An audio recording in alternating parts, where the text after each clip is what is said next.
Legends we lost in January 2026. Bob Weir. The Grateful Dead just lost its heartbeat, and the final performance will break you.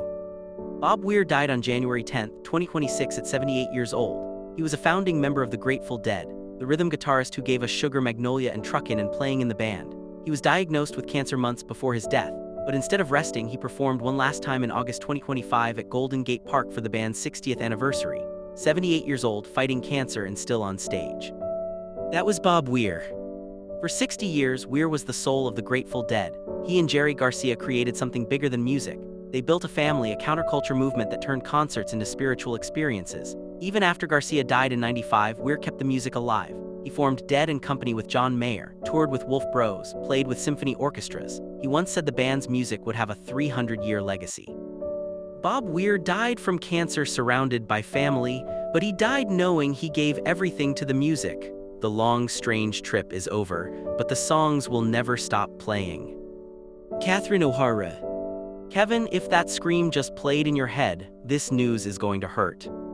Catherine O'Hara died January 30, 2026 at 71 years old from a brief illness at her Los Angeles home. She was the woman who screamed Kevin and made Home Alone unforgettable, but she was so much more than that. She played Maura Rose in Schitt's Creek, the pretentious, wig-obsessed matriarch who somehow made us fall completely in love with her. That role won her an Emmy and a Golden Globe, and it introduced her genius to an entirely new generation. She was Delia Dietz in Beetlejuice, lip-syncing to Day-O in one of cinema's most iconic scenes. She voiced Sally in The Nightmare Before Christmas, giving life to Tim Burton's Ragdoll with a voice that was both haunting and beautiful. Catherine started at Second City in Toronto alongside Eugene Levy and John Candy. For 6 decades, she perfected the art of playing characters who were over the top yet deeply human. Catherine O'Hara died from illness surrounded by love. Macaulay Culkin posted a heartbreaking tribute saying he wouldn't see her again in this life. Her Schitt's Creek family was devastated. Christmas will never be the same without her. Valentino Garavani. One man created a color so iconic it became a trademark, and he dressed everyone from Jackie Kennedy to Julia Roberts. Valentino Garavani died January 19, 2026 at 93 years old, peacefully at his Roman residence. He was the emperor of Italian fashion, the man who created Valentino Red, that specific orange-tinged scarlet shade so iconic it was trademarked worldwide. He dressed Jackie Kennedy for her wedding to Aristotle Onassis in '68. Julia Roberts wore vintage Valentino when she won her Oscar in 2001. Kate Blanchett, Anne Hathaway, generations of royalty, all draped in his designs. Born in Voghera, Italy in '32, he opened his atelier in Rome in '59. And he built a billion-dollar empire with his partner Giancarlo Giametti. Even after retiring in 2008, he designed for opera productions. He couldn't stop creating beauty. Valentino died of natural causes at 93. Over 10,000 people lined up to pay respects. Fashion lost its last emperor, but his red will live forever. Demond Wilson. Hey dummy, those 2 words made television history, and the man who answered them just died. Demond Wilson died January 30, 2026 at 79 years old from cancer complications at his Palm Springs home. He played Lamont Sanford, the straight man, the son who put up with Fred Sanford's schemes on one of television's most groundbreaking sitcoms. Sanford and Son ran from '72 to '77, and it ranked top 10 for 5 of its 6 seasons. It was one of the first mainstream shows with a predominantly black cast, giving America an honest look at working-class black family life. When Red Fox walked off over money in '74, Wilson carried the show until he returned. That's how talented he was. He was born in Valdosta, Georgia and raised in Harlem. Wilson performed at the Apollo at age 4, and he served in Vietnam before pursuing acting. After Sanford and Son, he beat cocaine addiction, and he became an ordained minister, writing Christian books and inspiring others. Demond Wilson died from cancer, but he left behind a legacy of breaking barriers and opening doors. Rest in power, Lamont. Guy Moon. Obtuse, rubber goose, green moose, guava juice. If you just sang that in your head, this is going to hurt. Guy Moon died January 8, 2026 in a tragic car crash.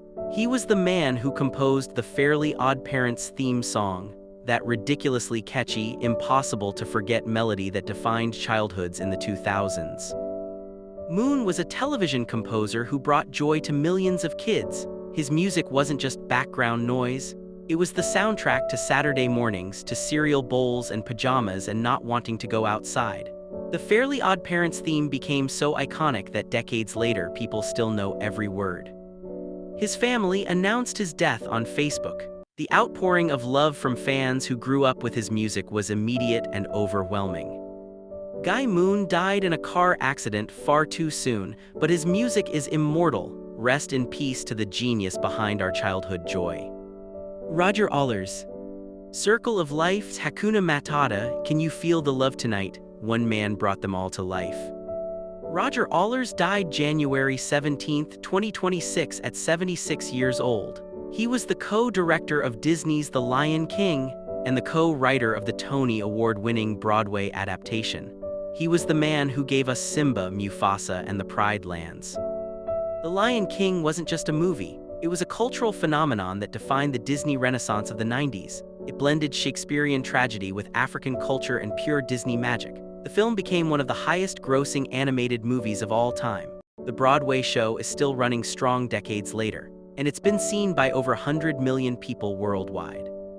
Allers created a story that transcended generations. Parents who saw it in '94 are now showing it to their grandchildren. Roger Allers died at 76. The cause wasn't disclosed, but his impact is eternal. Long live the king. Scott Adams. If you've ever sat through a pointless meeting and thought this is Dilbert in real life, you know exactly who we just lost. Scott Adams died January 13, 2026 at 68 years old after battling prostate cancer. He was the creator of Dilbert, the comic strip that held up a satirical mirror to corporate America for over 30 years. The pointy-haired boss, the endless meetings about meetings, the cubicle culture that made millions of office workers laugh because it was painfully, hilariously accurate. Dilbert appeared in 2,000 newspapers at its peak, and it won the Reuben Award. It gave voice to every frustrated employee who wondered why common sense didn't exist in corporate America. Adams was controversial in later years, absolutely, but his impact on workplace culture and comic strips is undeniable.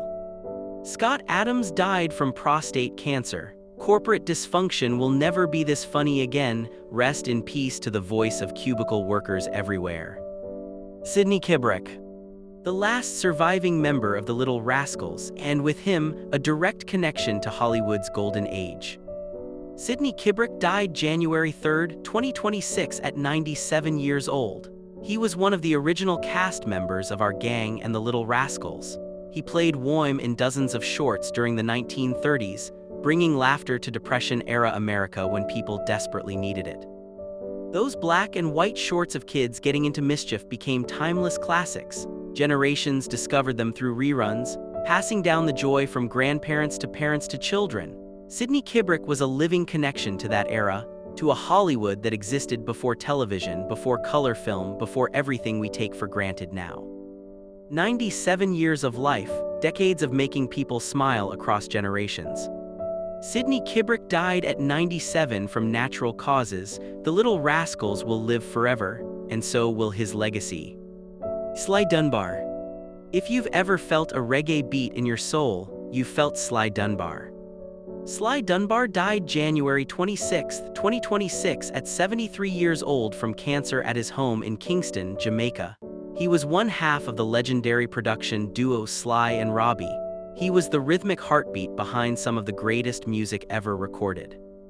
Dunbar provided drums for Bob Dylan, the Rolling Stones, Grace Jones, Herbie Hancock, Sinead O'Connor. The list is endless. He and bassist Robbie Shakespeare revolutionized reggae production, blending traditional Jamaican rhythms with modern studio techniques. They won 2 Grammys and they earned 13 nominations. They launched their own record label, and they mentored the next generation of Jamaican artists. Sly Dunbar's drumming wasn't just technical, it was spiritual. It was the pulse of an entire musical movement.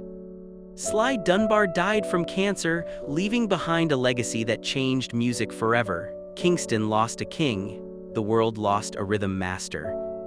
Rob Hurst. How do you give the land back? Midnight Oil asked that question, and the drummer behind it just died. Rob Hurst died January 20, 2026 at 70 years old from pancreatic cancer. He was the co-founding member and drummer of Midnight Oil, Australia's most politically charged rock band. He was the rhythmic engine behind anthems like Beds Are Burning and Blue Sky Mine.